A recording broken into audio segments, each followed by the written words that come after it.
C'est une première dans l'histoire de France. Après le premier tour des législatives, l'extrême droite pourrait arriver au pouvoir par les urnes le 7 juillet 2024. Le temps est venu de porter à la tête du pays des dirigeants qui vous comprennent, qui vous considèrent et qui vous aiment autant qu'ils aiment la France. Dimanche prochain, la victoire est possible.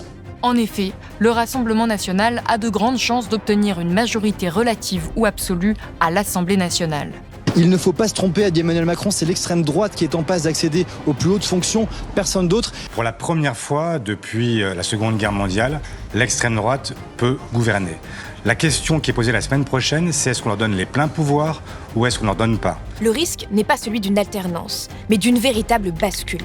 Comme le souligne le sociologue Hugo Paletta, l'extrême droite a réussi à politiser les peurs qui traversent notre société. Et elle en arrive même à ne plus faire si peur. Certains disent que l'arrivée au pouvoir de l'extrême droite ne va rien changer. Et c'est vrai, j'ai tendance à dramatiser. Si vous n'êtes pas homosexuel, pas féministe, pas noir, pas musulman, pas pauvre, pas trans, pas écolo, pas juif, pas fonctionnaire, pas humoriste, pas famille monoparentale, pas syndicaliste, pas chômeur, alors c'est vrai que ça devrait rien changer. Vraiment. Et même à dangereusement inverser les choses. L'alliance que je conduis avec Éric Ciotti, cette alliance avec les Républicains de droite, est la seule qui, au second tour, peut l'emporter face au péril qui est aujourd'hui aux portes du pouvoir, celui de l'extrême gauche. Ne vous laissez pas intimider par ceux qui surfent sur les peurs. Soyez français et soyez patriotes. Pourtant, cette arrivée au pouvoir, si elle survient, va complètement bouleverser nos vies et il est tout à fait possible d'en évaluer les conséquences. À quoi va ressembler notre quotidien sur le court et moyen terme en cas de victoire du RN ? Qu'est-ce qui va changer concrètement dans nos institutions, la presse, le pouvoir d'achat, la police, la démocratie ? Quand certains disent que le Rassemblement national présente un risque fasciste ou autoritaire, de quoi parle-t-il exactement ? Dans cette émission, nous allons vous parler avec des faits, des références, des analyses politiques et des comparatifs avec les autres pays pour essayer de comprendre ce qui nous attend peut-être à partir de dimanche. Un renversement de nos valeurs qui a en réalité déjà commencé depuis la victoire du RN aux européennes et la dissolution, et qui laisse beaucoup de citoyens et citoyennes dans un désarroi total. Toute la semaine, j'ai entretenu des groupes de Français, des groupes de 4, 6 pendant 2 heures. L'état global, alors que ce soit des électeurs RN, des macronistes déçus, des jeunes abstentionnistes, des femmes de gauche, à chaque fois, la même situation est la suivante. On ne comprend pas ce qui est en train de se passer. Et c'est grave démocratiquement. Donc si, en tant que personne, je ne sais plus à qui j'appartiens, à quel pays j'appartiens, je me sens presque apatride. Parce que je me dis, mais est-ce que je suis française ? C'est vraiment compliqué. C'est vraiment compliqué. Et je me dis, mais qu'est-ce que vous avez fait de la France ? Il y a une phrase de Albert Einstein qui dit « Le monde va mal, non à cause de ceux qui font le mal, à cause de ceux qui laissent faire et qui regardent. » L'idée, c'est de ne pas se taire. L'idée, c'est ne pas faire comme si on ne savait pas. Qu'est-ce que vous avez fait de la France ? Je voudrais que vous me répondiez sur cette question. Qu'est-ce que vous avez fait de la France dont on vous a confié les clés en 2017 ? Alors une nouvelle fois, pour analyser la gravité des enjeux actuels, nous nous sommes mises à deux. Une assemblée aux couleurs du Rassemblement national, ça ressemble à quoi ? Réponse tout de suite dans cette émission spéciale pour Blast.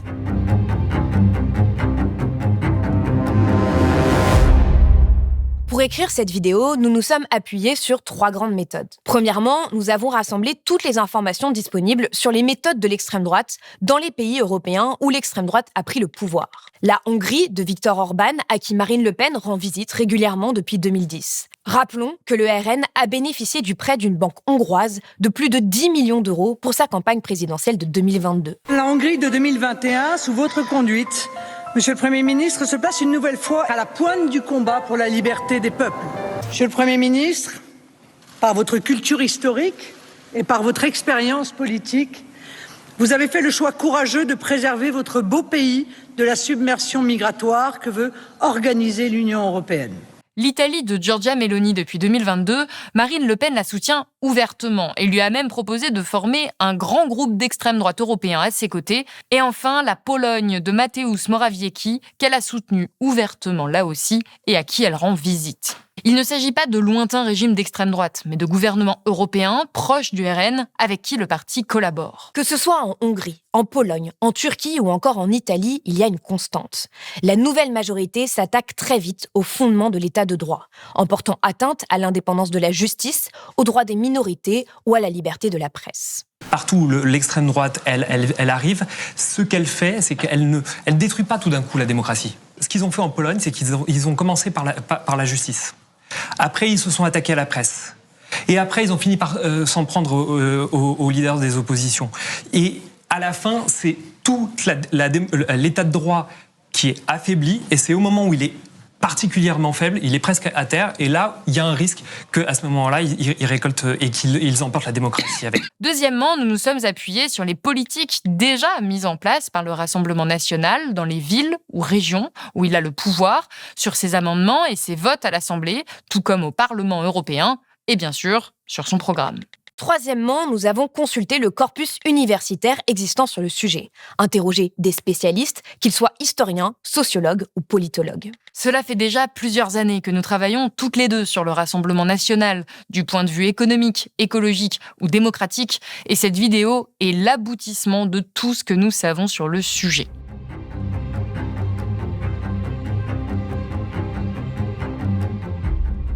Commençons par le programme du Rassemblement national.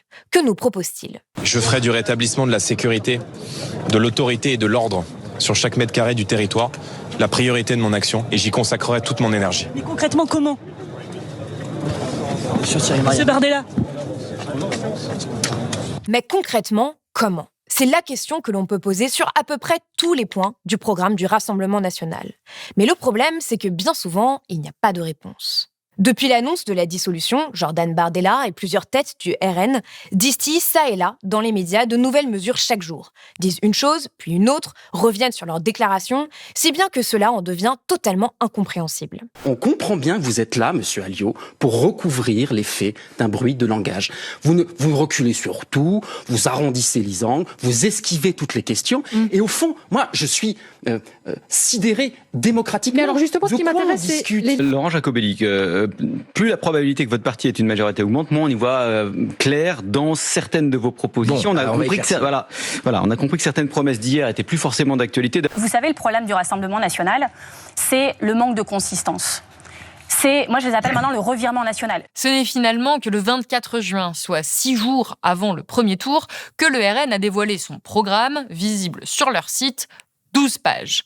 Il n'a pas été chiffré, mais Jordan Bardella évoque un audit des comptes publics qui permettrait d'identifier des zones d'économie possibles. Bref, c'est très flou. Sur le même site du parti, une bannière explique qu'il faut voter RN pour soutenir le pouvoir d'achat, remettre la France en ordre, stopper la submersion migratoire, soutenir notre agriculture, donner la priorité à la santé et enfin, simplifier la vie des Français. Simple, vague, facile. Mais que cachent ces belles phrases et ces mots valises ? On vous propose de voir ce que donnerait l'application de ce programme si le RN obtenait une majorité absolue à l'Assemblée ou parvenait à rassembler une coalition majoritaire avec la droite, ce qui est aussi possible. Mes priorités, monsieur Boulot, les Français les connaissent, nous en avons parlé ensemble. Le rétablissement de la sécurité, la défense du pouvoir d'achat des classes populaires et des classes moyennes, la maîtrise de l'immigration. Commençons avec le pouvoir d'achat qui est la première priorité des Français. Les leaders du Rassemblement national l'ont martelé dans tous les médias. Sur la question économique, j'ai une priorité, et je crois que cette priorité, c'est aussi celle des Français, c'est la question du pouvoir d'achat. Et si le programme économique du RN est en perpétuel changement, une chose est sûre. Il est clairement libéral et s'inscrit dans la droite lignée de ce que faisait Emmanuel Macron.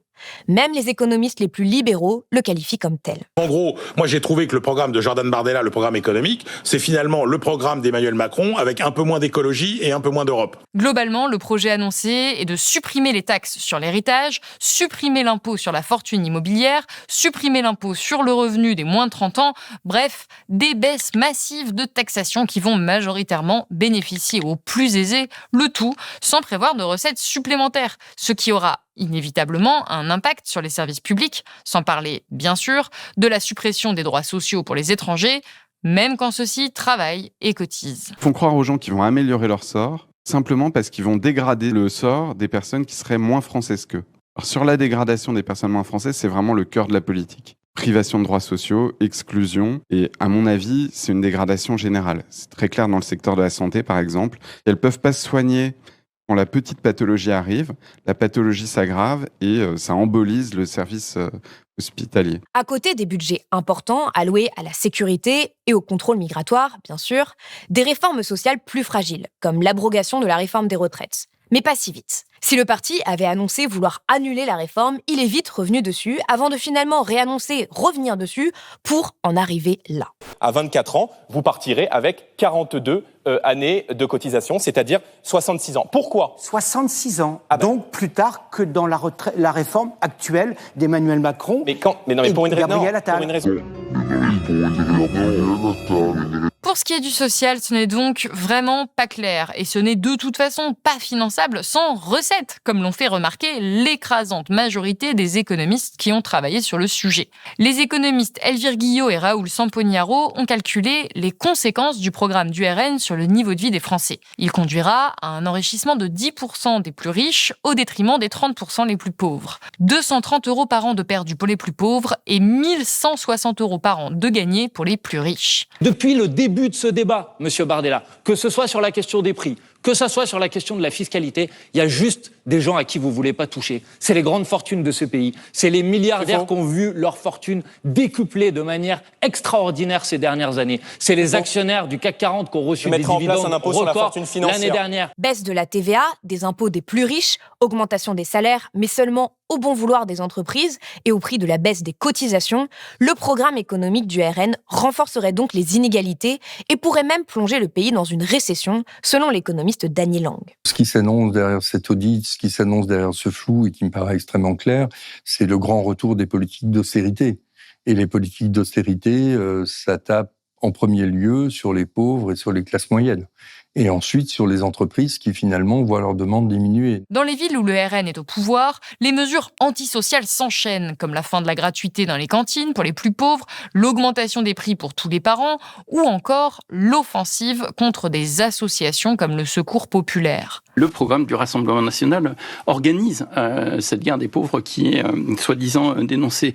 L'autre point qui me marque, c'est, je dirais, la méconnaissance en fait des gens dont ce parti se fait le porte-parole et notamment de leur vie au travail.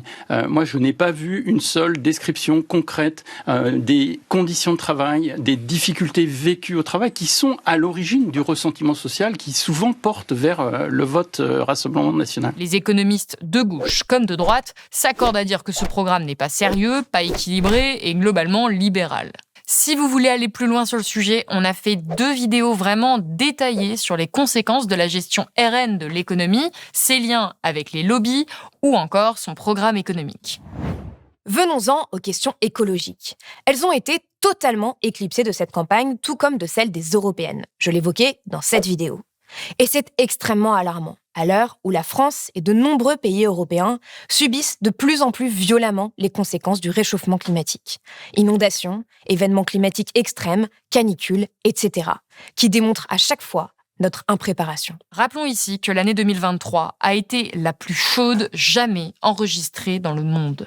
Face à ce péril, le RN a un agenda anti-écologique, rétrograde et dangereux. La plupart des climatologues renommés de notre pays s'accordent à le dire. Quand je regarde le programme du Rassemblement national qui aborde les questions d'écologie, j'y vois une imposture. Et il y a une chose qui est certaine avec le changement climatique, si on se met la tête dans le sable, les problèmes ne se résoudront pas, ils risquent d'être beaucoup plus difficiles à gérer. Interrogé par Le Monde, le climatologue et co-auteur du GIEC, Christophe Cassou, estime que les valeurs du RN sont incompatibles avec la transition écologique. Nous l'avons déjà expliqué plusieurs fois à Blast. Aller vers une société plus résiliente face au changement climatique et à l'extinction de la biodiversité va de pair avec plus de solidarité, de coopération et d'humanisme. Tout l'inverse des valeurs prônées par le RN, qui est aussi climato-rassuriste, et laisse donc penser qu'il nous reste du temps pour lutter contre le changement climatique, ce qui est factuellement, scientifiquement faux. Et puis par ailleurs, une deuxième imposture qui est de prétendre protéger les personnes, sachant que ne pas agir par rapport au changement climatique, que ce soit sur la réduction des émissions de gaz à effet de serre ou l'anticipation pour l'adaptation, la gestion de risques, eh bien c'est un énorme facteur d'inégalité. C'est la pire action à mener pour protéger les plus fragiles. Christophe Cassou estime que les mesures du RN vont faire exploser les émissions de gaz à effet de serre et nous enfermeront dans des mondes d'insécurité alimentaire, sanitaire, énergétique, économique. Il ajoute que le parti ne propose rien pour lutter contre les vagues de chaleur qui vont devenir plus sévères avec une mortalité accrue. Rien pour lutter contre les passoires thermiques. Jordan Bardella a même assuré récemment qu'il allait assouplir le diagnostic de performance énergétique pour permettre en clair à des propriétaires de continuer à louer des passoires thermiques, ce qui devait commencer à être interdit dès janvier 2025 pour les logements les moins bien isolés. Il existe aujourd'hui 4,5 millions de passoires thermiques dans le pays et les plus précaires sont les premiers à en souffrir. Aujourd'hui, les interdictions qui sont liées au DPE, quand vous voulez mettre en vente votre logement ou le mettre en location, sont tellement compliquées que ça immobilise et ça paralyse aujourd'hui tout le marché du logement. Donc, je vous l'annonce ce soir, je lèverai les interdictions liées au diagnostic de performance énergétique. Sur les réseaux sociaux, c'est l'un des champions de la lutte contre le réchauffement climatique. La vérité, c'est qu'il n'a jamais voté un texte majeur au Parlement européen en faveur de la lutte contre le réchauffement climatique.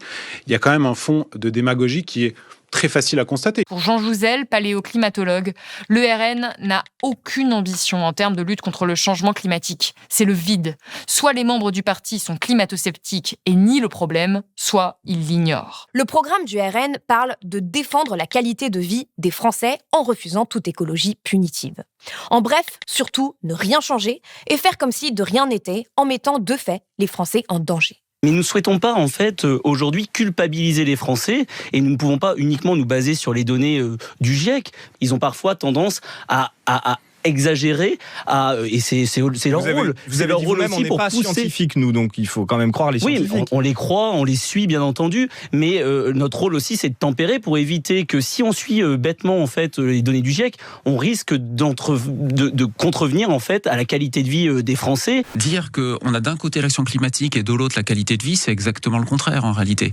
En ce moment, en Grèce, il y a des gens qui sont à moitié confinés parce qu'il y a des températures de 42 degrés. Donc en fait, ce que certains appellent l'écologie punitive, c'est ça en fait. C'est le fait d'être confiné pendant des canicules. On peut encore arrêter ça, on peut encore limiter considérablement les dégâts, mais il faut regarder la réalité en face en fait. Il faut regarder le monde réel. Le RN n'a cessé de jouer sur l'écologie punitive.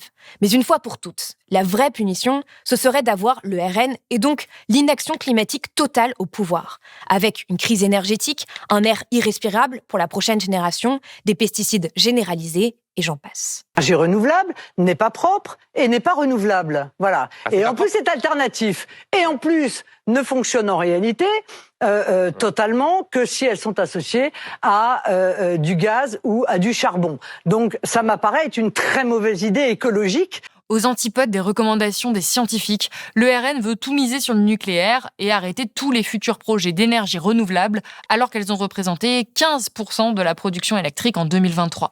Et cela pourrait aller encore plus loin. C'est le climato-scepticisme au pouvoir. Et pour finir, il y a quelque chose qui me semble extrêmement grave ici, c'est que c'est un climato-scepticisme qui sert un projet, c'est celui du maintien d'un mode de vie basé sur les énergies fossiles. Il y a un chercheur qui s'appelle Antoine Dubiot qui parle de carbofascisme. C'est la jonction des intérêts de l'extrême droite et de l'industrie fossile qui ont trouvé là leur meilleur allié pour gagner du temps, pour continuer cette extraction des hydrocarbures et pendant ce temps faire perdre du temps extrêmement précieux aux Français. Comme le souligne très justement Christophe Cassou, même si l'extrême droite était pro-climat, cela ne changerait rien.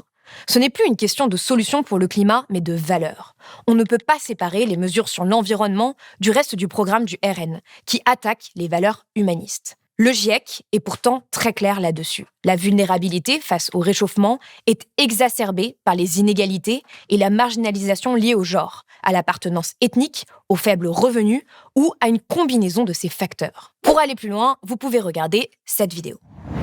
Ensuite, il y a cette idée de remettre la France en ordre, alors même que les statistiques démentent toute explosion des actes de délinquance et tout laxisme du système pénal. Jordan Bardella veut notamment en finir avec l'excuse de minorité et instituer une présomption de légitime défense pour les forces de l'ordre, qui leur donnerait donc une forme d'irresponsabilité pénale. Moi, j'ai tendance à toujours beaucoup me méfier des formations politiques qui promettent l'ordre ou qui garantissent l'ordre. Parce que, dans le fond, l'ordre promis, c'est pas du tout un facteur de non-violence. Ce n'est pas du tout la suppression de la violence. L'ordre, il peut être obtenu, il sera obtenu au moyen de mesures discriminatoires, il peut l'être au moyen de restriction des droits, au moyen de mesures liberticides. Pourtant, malgré la sévérité du discours sécuritaire du RN, les propositions du parti manquent de concret et on peine à voir comment elles seront appliquées. Ils en viennent donc très vite à invoquer leur politique migratoire, qui semble être pour eux la solution magique à tous les problèmes de la France. Oui. De toute façon, l'argent, on va en trouver. Où ? Mais il y a plein de moyens de réduire, justement, par exemple, en baissant l'immigration. On va réduire totalement. C'est-à-dire ? Il faut le dire, l'immigration est la principale obsession du Rassemblement national. Et l'immigration, si, on commence à être envahi. Envahi, carrément. Ah bah oui. Oui, dans les villes, je parle dans les villes, oui. Quand on regarde rapidement le marché autour de nous, on ne peut pas dire non, que... Non, mais ils sont pas là, parce qu'à ce soir-là, ils dorment. Voilà l'ambiance chez ces candidats. Nos compatriotes de nationalité étrangère ou d'origine étrangère, qui travaillent, qui paient leurs impôts, qui paient leurs cotisations, qui respectent la loi, qui aiment notre pays, n'ont strictement rien à craindre. Je le dis, rien à craindre de la politique que je vais mettre en œuvre. Jordan Bardella a beau se vouloir rassurant, la politique du RN menace des centaines de milliers de personnes, comme nous allons le voir. Alors que l'Assemblée nationale a voté en janvier 2024 une loi asile-immigration qui est considérée comme l'une des plus répressives des 40 dernières années, certains articles ont même été censurés par le Conseil constitutionnel, le RN veut aller bien plus loin avec un projet de loi portant des mesures d'urgence sur l'immigration, avant de proposer une réforme constitutionnelle via un référendum. Je ferai voter dès les premières semaines de mon action par le Parlement une loi immigration qui aura notamment dans un premier temps vocation à faciliter les expulsions de délinquants, criminels et islamistes étrangers en levant les contraintes administratives qui s'appliquent aujourd'hui. Il y en a plusieurs, on pourra rentrer dans les détails. Et surtout, je supprimerai le droit du sol. Jordan Bardella prévoit aussi de restreindre le regroupement familial par le durcissement des conditions, suspendre toutes les régularisations de clandestins par les préfets, mais surtout, on l'a entendu, de supprimer le droit du sol au plus vite. Le droit du sol, c'est un principe installé dans le droit français depuis 1515, comme le rappelle l'historien et spécialiste des questions d'immigration Patrick Weil dans le journal Le Monde. Il permet à l'enfant d'un étranger né et résident en France de devenir français. Ce droit est tellement fondateur de notre identité nationale que même le régime de Vichy l'a maintenu. Je l'ai dit et je l'assume, je supprimerai le droit du sol parce que l'acquisition quasi automatique de la nationalité française, l'acquisition quasi automatique de la nationalité française. Non mais ne parlez pas de Vichy, ça existe déjà en France et ça existe déjà. Comme le démontre Patrick Weil, sa suppression déstabiliserait des dizaines de millions de familles françaises.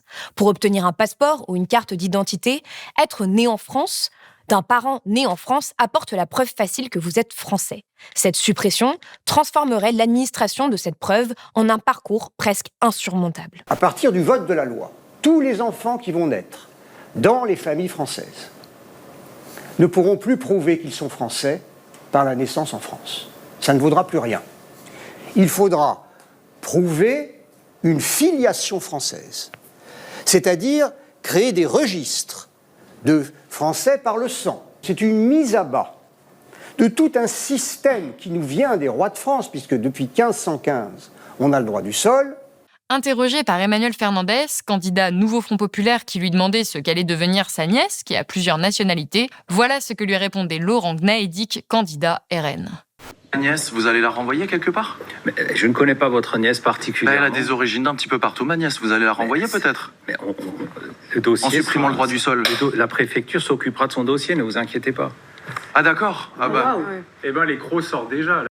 Et là encore, ce n'est pas très clair. Nous considérons qu'une démarche, que des procédures administratives doivent être engagées pour faire prendre conscience aux personnes qui deviennent françaises qu'elles le sont réellement et que c'est pas automatique, parce que quand c'est automatique, finalement, vous ressentez moins ce sentiment d'appartenance à la communauté nationale. Le Rassemblement national, dans son programme, qu'est-ce qu'il propose ? La préférence nationale et la fin du droit du sol. Ce sont deux principes qui ont été consacrés en 1789 dans la Déclaration des droits de l'homme et du citoyen. Donc voilà, pas de panique en la matière. Nous, en fait, ce que nous voulons, c'est réserver la nationalité française, les papiers français, à ceux qui aiment la France et envoyer un signal clair aux autres, c'est qu'aujourd'hui, vous ne pourrez, avec nous, vous ne pourrez plus être de simples Français de papier. Et ce n'est pas tout.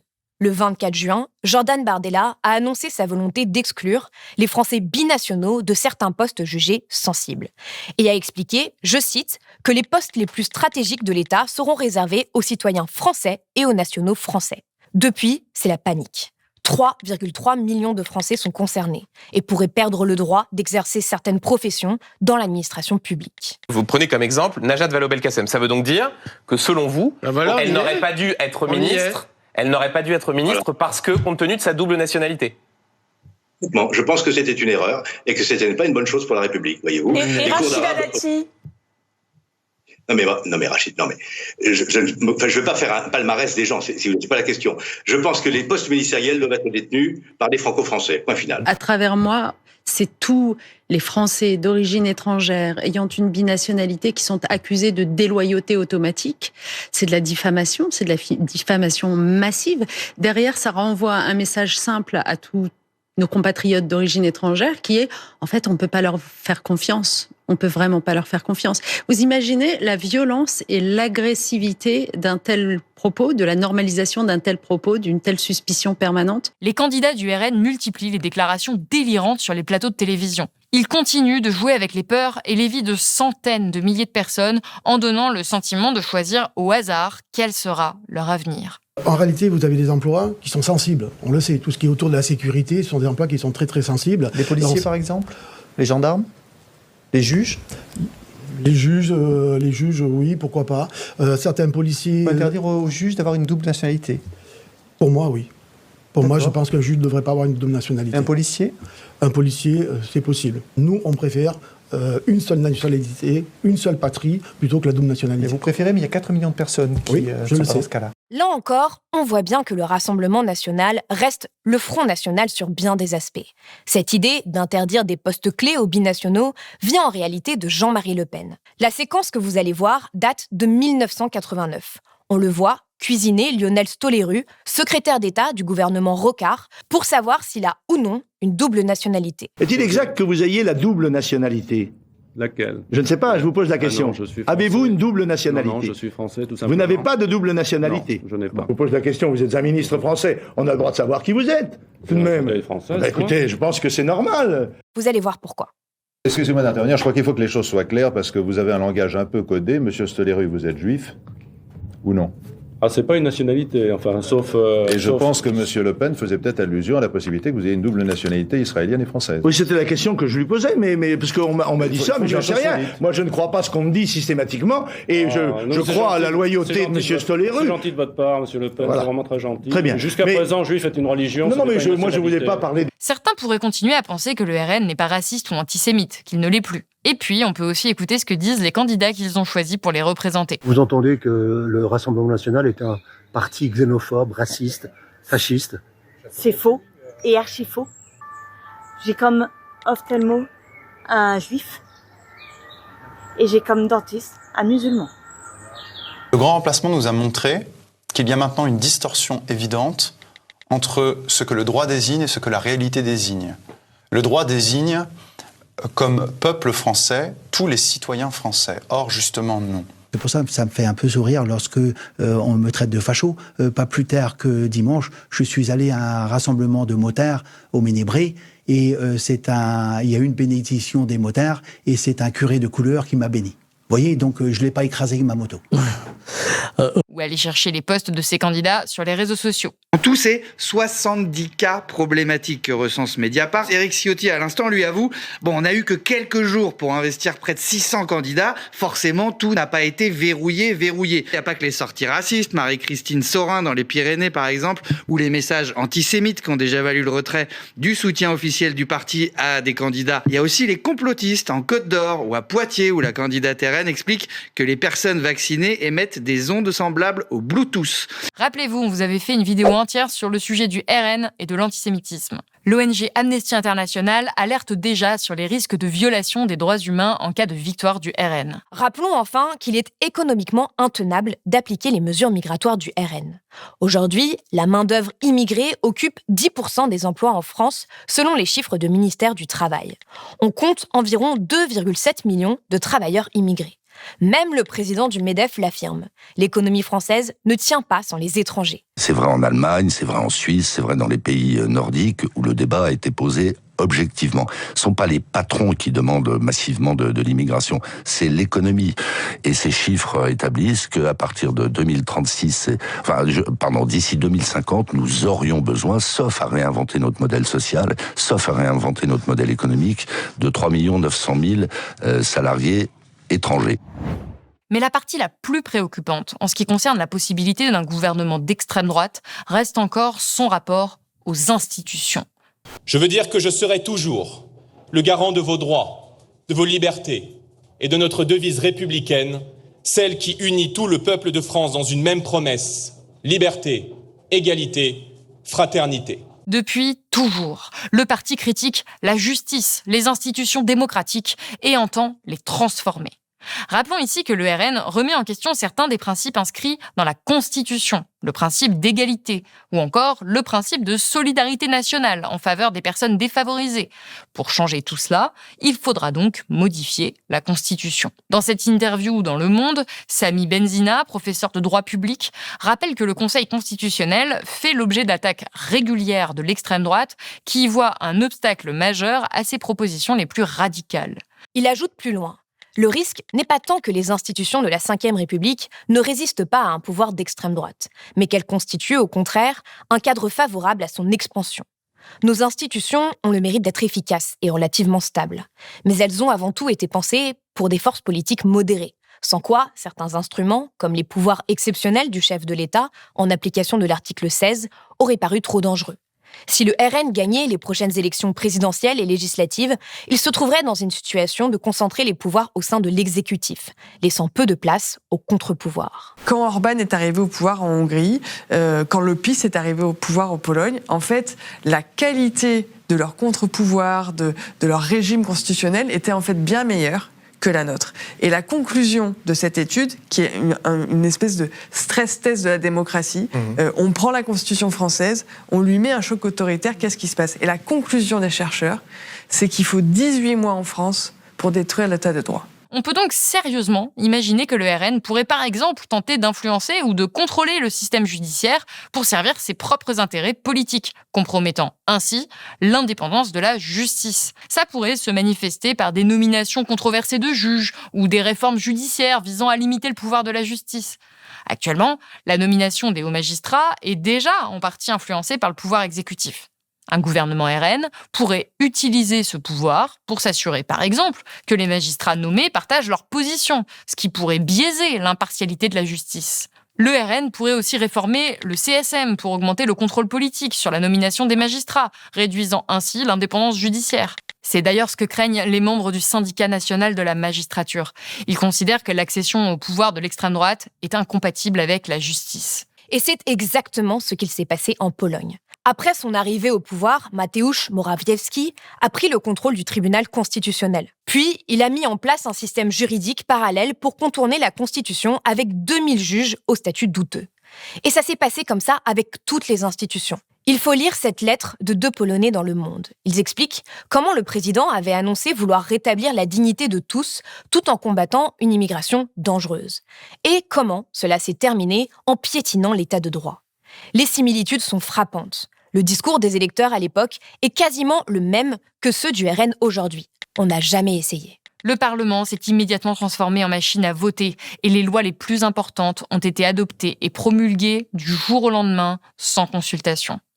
Les populistes, considérant leur majorité comme absolue, piétinent les droits de la minorité. Le PiS, justifié par la volonté du peuple, ses pratiques absolutistes. Il n'y avait plus aucun frein.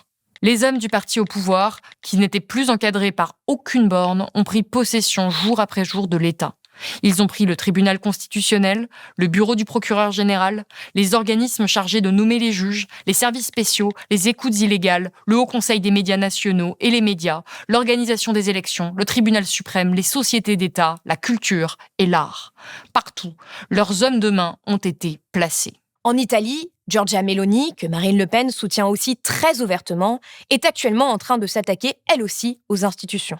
En modifiant la Constitution, elle veut renforcer les pouvoirs du chef de l'exécutif. Si Giorgia Meloni n'a pas l'air d'avoir une politique trop brutale, c'est qu'elle s'appuie sur tout un dispositif législatif qui peu à peu a été bâti sous les différents gouvernements Berlusconi et c'est vrai qu'en France on a un peu de soucis à se faire parce qu'on a quand même eu toute une série de dispositifs assez liberticides, depuis notamment les attentats. La majorité du Rassemblement national n'aurait qu'à se lever dans ces dispositifs et n'aurait pas besoin de bouleverser.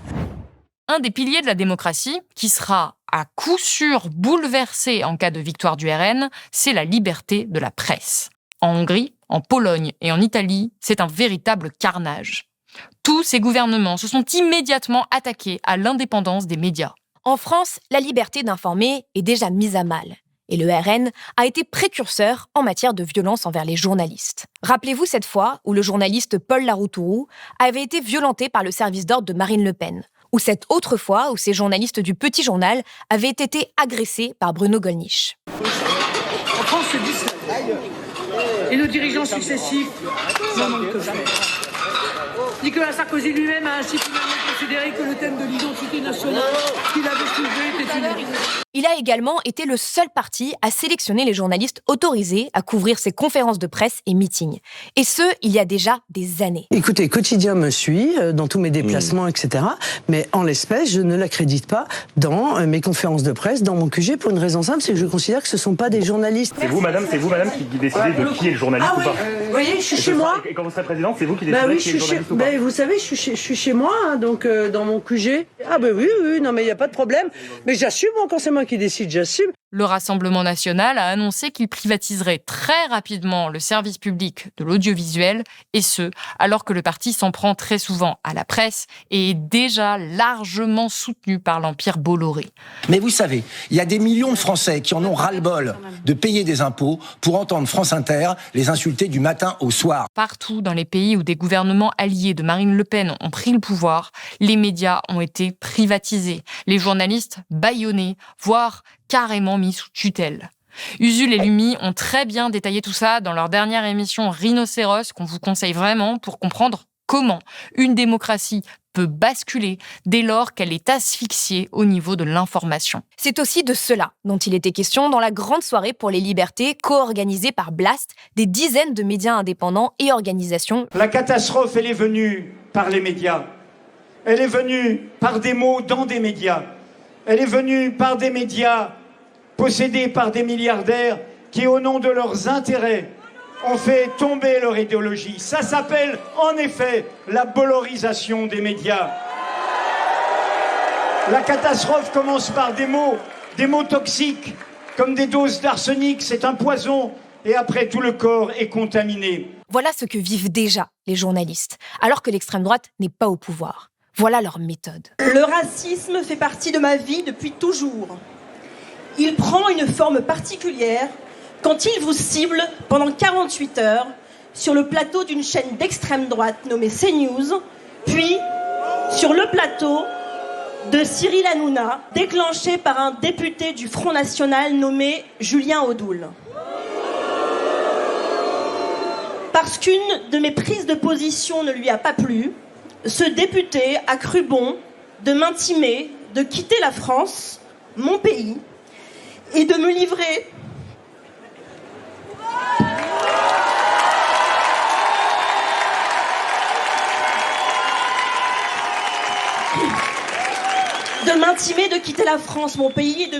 à la meute raciste et islamophobe qui depuis ne cesse de m'adresser menaces de mort, de viol, injures immondes, jusqu'à envoyer un courrier raciste chez ma mère. Et c'est en affaiblissant toutes ces institutions, tous ces contre-pouvoirs, que le Rassemblement national pourrait se maintenir au pouvoir.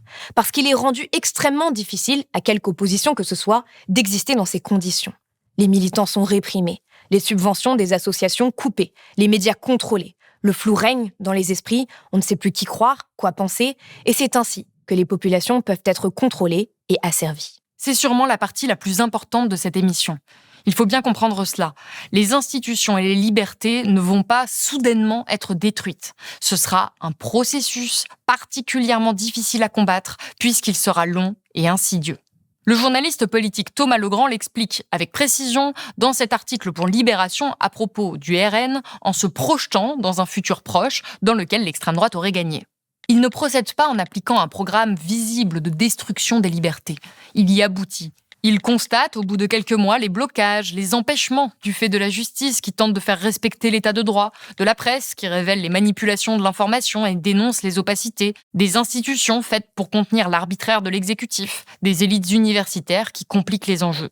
Et il ne met pas longtemps à décider d'y mettre bon ordre en prenant le peuple à témoin. Déjà, dans le journal du dimanche, organe officiel du nouveau potentiel régime RN, le ton était à la dénonciation de l'administration, des corps intermédiaires, à la confiscation du pouvoir par les structures de l'État. Un dernier indicateur pourrait être les intellectuels, eux aussi victimes de tous les régimes d'extrême droite. En Italie, plusieurs d'entre eux sont en procès avec Meloni ou avec des membres du gouvernement qui les attaquent pour diffamation ou injure publique.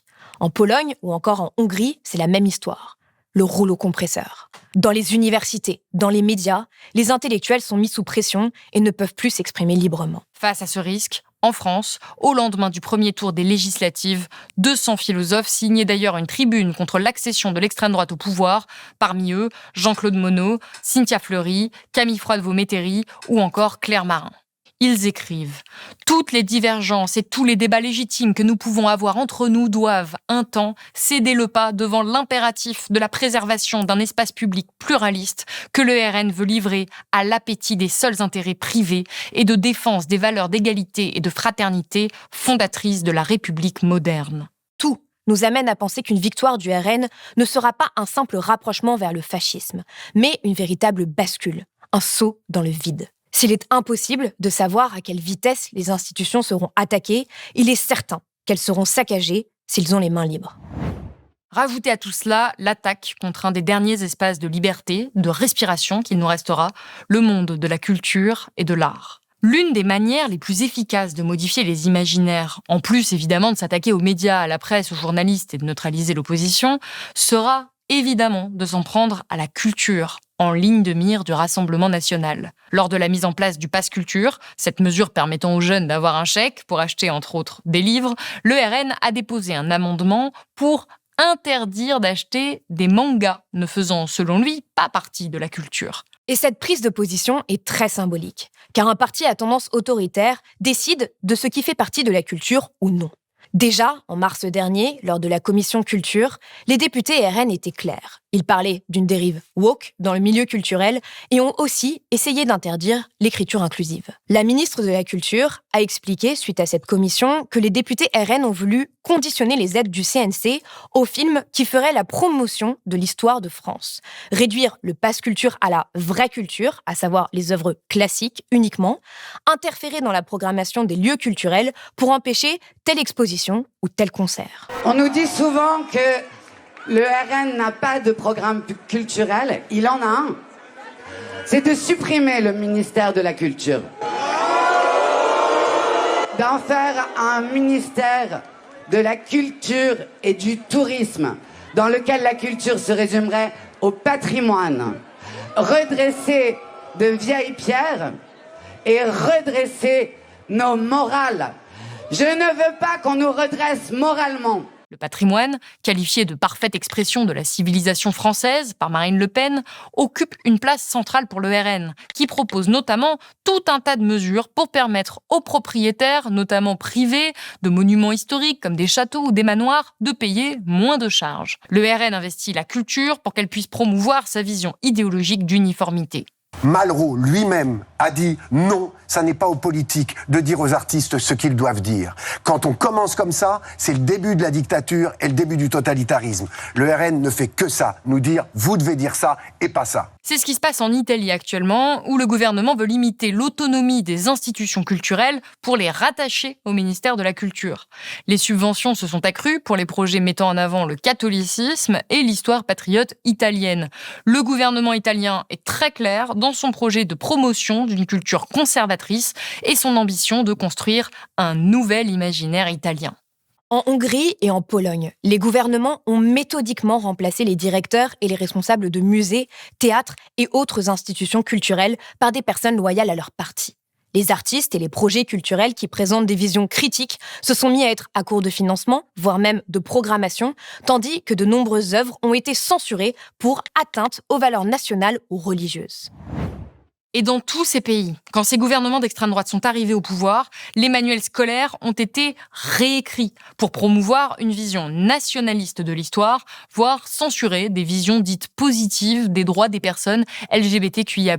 Concernant l'enseignement supérieur, ce lundi, dans un communiqué commun, dirigeants d'universités et de grandes écoles alertés sur la menace immédiate du RN au pouvoir et le péril politique qui pèse sur l'ouverture aux autres, la tolérance, la curiosité intellectuelle ou encore l'esprit critique. Ils ajoutent « La politique portée par le RN met en danger notre enseignement supérieur et la chance qu'il offre à toute la jeunesse, quel que soit son parcours, ses origines et son milieu social. » Partout où l'extrême droite est au pouvoir, les droits des femmes et des personnes LGBTQIA+, reculent. Et le droit à l'avortement est piétiné. En Italie, les groupes anti-IVG sont désormais autorisés à entrer dans les cliniques. En Pologne, l'argent de la lutte contre les violences domestiques est désormais reversé à des organisations religieuses. L'IVG est totalement interdite car les femmes qui avortent ne font pas ce pourquoi Dieu les a créées. En Hongrie, avant une IVG, les femmes sont forcées d'écouter les battements de cœur du fœtus. Et si vous êtes tenté de croire le sourire de Bardella, qui assure « Je serai le Premier ministre qui garantira de manière indéfectible à chaque fille et à chaque femme de France ses droits et ses libertés ». On peut aussi se pencher sur les candidats que le RN a choisi d'investir. De nombreux élus du Rassemblement national restent farouchement opposés à l'avortement. Hervé de Lépinot, Mathilde Paris, Christophe Benz et Caroline Parmentier ont par exemple tous comparé l'avortement à un génocide, voire à la Shoah. Laure Lavalette avait, elle, signé en 2014 un engagement visant à abroger à terme la loi sur l'avortement. Ces positions surprennent peu lorsqu'on se rappelle que Marine Le Pen dénonçait encore en 2012 les avortements de confort. L'avortement de confort, qui est un terme qui a scandalisé tout le monde, qui est pourtant un terme utilisé par des médecins, semble se multiplier. On peut aussi se souvenir des votes du RN sur ces sujets. En 2018, les députés RN se sont abstenus sur le vote de la loi renforçant la lutte contre les violences sexistes et sexuelles. Le parti s'est aussi opposé à une résolution prévoyant des formations contre le harcèlement sexuel dans les institutions de l'Union européenne. Et plusieurs députés RN ont voté contre une proposition de loi visant à renforcer l'accès des femmes aux responsabilités dans la fonction publique. Et l'on pourrait continuer encore très longtemps comme cela. Lors de l'élection présidentielle, aucun livret du RN n'était consacré aux droits des femmes, tandis qu'un livret entier était dédié à la famille. C'est la même chose cette année, malgré quelques mesures vernies, comme par exemple des mesures sur l'endométriose, le Rassemblement national met en avant une politique nataliste. De plus, en 2022, Marine Le Pen avait annoncé son intention de supprimer le ministère de l'égalité entre les hommes et les femmes. Le RN n'a jamais défendu les droits des femmes et a fait tout ce qui était en son pouvoir jusqu'à présent pour entraver les progressions de ce côté. C'est un fait reconnu par l'intégralité des observateurs sur le sujet. Je suis chrétien, donc je suis, par principe, contre l'avortement. Il faut quand même rappeler, ça n'est pas tabou, que l'avortement doit être la dernière extrémité et qu'il ne peut pas être un mode de contraception. Du côté des droits des personnes LGBTQIA+, c'est aussi une catastrophe. En Hongrie, les LGBT sont considérés comme des ennemis de l'intérieur par le Premier ministre en personne. Il interdit les études de genre, l'inscription du changement de sexe à l'état civil et l'adoption par les couples homosexuels. Puis, il interdit même d'évoquer le changement de sexe ou l'homosexualité auprès des mineurs et fait une loi permettant la délation de ceux qui le feraient. Interdiction également de tous les programmes qui donnent une image positive des personnes LGBTQIA+, que ce soit à la télé, dans l'éducation, dans la pub ou la culture. En Pologne, 1/3 du territoire national est devenu une zone anti-LGBT. Une femme et un homme, dans une relation stable, avec leurs enfants, ça c'est une famille. La famille telle que nous la connaissons est attaquée. Les différences naturelles entre hommes et femmes sont attaquées. Depuis l'arrivée au pouvoir du PIS, les pensées suicidaires chez les personnes LGBTQIA+, ont complètement explosé. En Italie, les déclarations homophobes s'enchaînent au plus haut niveau du pouvoir et dans le nord du pays, les mères d'enfants nés d'une PMA à l'étranger, celle-ci étant toujours interdite en Italie, sont privées de leurs droits sur leurs enfants. Et si vous pensez que cela ne concerne pas Marine Le Pen, rappelez-vous de ses positions en 2013, mais également en 2017. L'inter-LGBT, lesbiennes, gays, bi et trans, qu'il reçoit, non mais permettez-moi, qu'il reçoit dans les 24 heures à l'Élysée. Mais enfin écoutez, monsieur Bourdin, où on est, où on vit? Vous imaginez François Mitterrand obéir aux injonctions de l'inter-LGBT? En 2017, Marine Le Pen avait promis d'interdire le mariage pour les homosexuels et de le remplacer par une forme de partenariat civil. Sur le mariage homosexuel, les choses sont extrêmement claires. Ma position, c'est je pense qu'il faut qu'il y ait une union civile, c'est-à-dire une amélioration du Pacs, mais je suis contre le mariage tout simplement parce que, précisément, je souhaite que la filiation reste le fait d'un papa et d'une maman. Depuis, face à l'acceptation sociale de cette loi, elle a cessé d'en faire une mesure, mais cela n'est survenu que très récemment. En 2019, les députés RN ont voté contre la condamnation des discours de haine et de discrimination publique envers les personnes LGBT. En 2021, les eurodéputés RN ont refusé de déclarer l'Europe zone de liberté pour les personnes LGBT. Jean-Philippe Tanguy, pressenti comme potentiel ministre de l'économie d'un gouvernement RN, a déclaré, je cite, que M. Rothschild avait recruté Emmanuel Macron car il savait solliciter les aspirations homo-érotiques d'un certain nombre de cadres. Marine Le Pen, quant à elle, a qualifié Bertrand Delanoë de figure de proue de la gauche pailletée, friquée et froufroutante.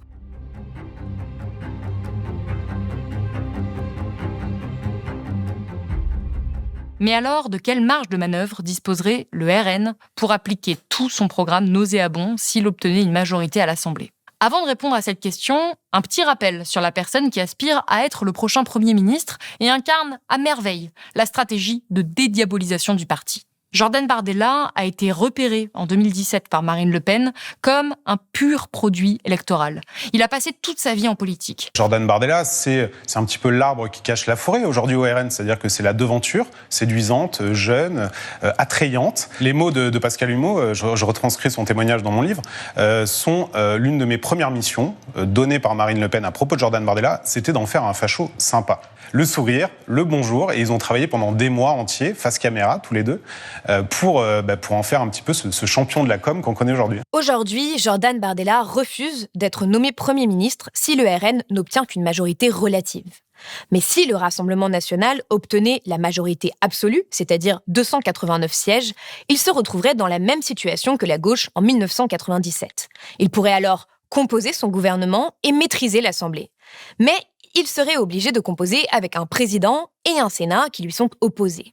Le RN pourrait quand même faire adopter l'ensemble des textes qu'il souhaite, puisque la Constitution donne la possibilité du dernier mot à l'Assemblée nationale quand le Sénat s'oppose à un texte. Ce gouvernement sera complet, il sera compétent. Moi, je vois l'entreprise de démoralisation de nos électeurs là depuis 2 jours où sur tous les plateaux on explique que c'est fini, c'est pas faisable la majorité absolue. Bien entendu que c'est faisable. Si le RN n'obtenait qu'une majorité relative, tout comme celle dont bénéficiait la majorité présidentielle avant la dissolution, il devra dès lors trouver des alliés. Et il en a déjà chez les Républicains.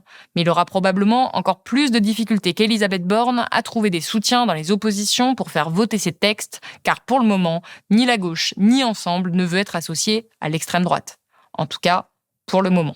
Et surtout, pour l'instant, le RN refuse de nommer un Premier ministre s'il n'a qu'une majorité relative, ce qui laisse un immense flou sur ce qui pourrait se passer dans ce cas de figure. Est-ce que par exemple à 270 vous dites on y va parce qu'on trouvera bien sur des textes 10-20 personnes pour pas voter. À 270 c'est ingouvernable. C'est ingouvernable à 270. Sinon c'est la motion de censure.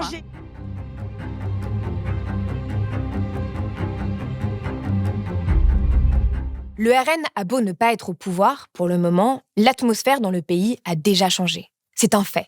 La parole raciste se libère depuis le 9 juin et les élections européennes. Plusieurs journalistes en témoignent, à l'image de Karim Brissouli, présentateur de C'est ce soir, qui a reçu pour la première fois une lettre de menace à son domicile. Franchement, Karim, tu n'as pas compris le vote du 9 juin. La seule et unique raison fondamentale du vote RN, c'est que le peuple français historique en a plein le cul de tous les bicots. Le reste, c'est du blabla. Tu peux faire des pieds et des mains avec tes invités islamo-gauchias, tu n'y changeras rien. Le sous-chien ne t'acceptera jamais, ni toi ni tes frérots, et même malgré le nombre, vous ne posséderez jamais la France. Mais on peut aussi citer Mohamed Bouafsi, journaliste politique pour C'est à vous. Et quand j'entends sur certains plateaux dire que la parole ne se libère pas, moi ça me touche parce que c'est des messages continus depuis le 9 juin qui arrivent 4 à 5 fois par jour. Avant, ça arrivait une fois par mois. Et c'est pas que virtuel alors. Et c'est pas que virtuel. En fait, j'aimerais bien qu'on se dise, qu'on l'essentialise en tant que journaliste français qui vit en France depuis l'âge de 3 semaines, 1 mois, et qu'on arrête de me dire t'es un sale bougnoul, t'es un sale bico, t'es un sale musulman, t'es un sale un tel. Juste qu'on me dise t'es un journaliste. Il n'y a évidemment pas que les journalistes qui subissent ces insultes et menaces racistes, mais aussi les militants politiques et les citoyens. Des témoins ont raconté à France Info cette ambiance délétère. Samantha, 31 ans, née en France d'origine caribéenne, vit dans le Val d'Oise dans une résidence pavillonnaire. Depuis quelques jours, elle raconte que l'ambiance a changé. On m'a laissé sur le pare-brise de la voiture des mots où il décrit « je t'emmerde »,« dégage », etc., raconte-t-elle. J'ai une amie qui reçoit des déchets dans sa boîte aux lettres. J'ai une autre amie qui vit en résidence pavillonnaire et elle retrouve des pots de bananes dans son jardin, etc. Je le sens, je le vois autour de moi. L'ambiance a changé depuis l'élection européenne. Vous avez également peut-être vu passer cette vidéo de Divine, harcelée par ses voisins racistes et militants du RN. On fait ce qu'on veut, on est chez nous, d'accord? Alors tu les gars, ils vous insultent. Oui, bonobo, rentrez chez vous. Alors, va à la niche. C'est comme si les élections, ça a libéré, quoi. Ça a libéré la parole. Arrête-toi avec ça. Arrête avec ça, sinon j'appelle la police. Marine Le Pen a réagi, ne semblant pas trouver cette situation problématique. Elle a déclaré « La question est de savoir si « va dans ta niche » n'est pas une expression populaire de gens qui se détestent. Est-ce que c'est raciste? Moi-même, je peux le dire à l'égard de mes amis. C'est vous qui tirez la conclusion que c'est raciste du fait de la couleur de peau de la victime. Ça, c'est scandaleux. Partout, depuis le 9 juin, les violences d'extrême droite se déchaînent, que ce soit à l'égard des militants de gauche ou encore des personnes racisées. Les actes racistes se sont démultipliés. C'est vrai que le Rassemblement national donne les moyens, en fait, de poser une grille raciale sur un certain nombre de problèmes que rencontrent les gens. Le fait de se sentir méprisé, l'opposition aux élites, le déclassement. Tout comme les menaces homophobes. Vivement dans 3 semaines, on pourra casser du PD autant qu'on veut. Comment imaginer ce qu'il se passera si le Rassemblement national obtient une majorité à l'Assemblée? À quel point certains et certaines se sentiront plus libres de discriminer, violenter, insulter. Il ne faut pas croire que la question de la xénophobie ne va pas faire contagion, faire tache d'huile sur d'autres catégories. Aujourd'hui, on a une situation où les Français issus de l'immigration sont vus comme des Français pas comme les autres. Je reprends ce terme-là. Ça a doublé en 1 an. Et on a dans le même temps le préjugé antisémite qui est la double allégeance qui a augmenté de 7 points. C'est énorme comme augmentation. Parce qu'en fait, quand vous n'aimez pas les juifs, en général, vous n'aimez pas les noirs, vous n'aimez pas non plus les homosexuels, les femmes émancipées. L'idée de cette vidéo n'est pas de diaboliser le RN, mais simplement de le décrire tel qu'il est, avec des faits, à savoir un parti d'extrême droite, autoritaire, raciste, sexiste ou encore homophobe. L'erreur serait de penser que son amateurisme et sa violence seront tellement évidents une fois au pouvoir qu'ils ne remporteront pas les élections suivantes. De nombreux spécialistes de l'extrême droite expliquent pourquoi ce raisonnement est absurde. Pour le politologue Jean-Werner Müller, considérer que l'exercice du pouvoir par le RN pourrait le disqualifier par la suite me semble très dangereux. Un mouvement populiste peut échouer à gouverner puis gagner les élections à de multiples reprises. Dans le système français, si le RN ne parvient pas à gouverner, les représentants du parti pourront toujours en imputer la faute à Emmanuel Macron. On pourra toujours trouver un bouc émissaire pour justifier d'une inaction politique. L'historien Johan Chapoutot, l'un des plus grands spécialistes français du nazisme, est lui aussi très clair sur le sujet. Levons l'hypothèse selon laquelle, en leur donnant les clés, ils prouveront leur nullité et seront discrédités à l'avenir. On a déjà entendu ce raisonnement en 1922 et en 1932.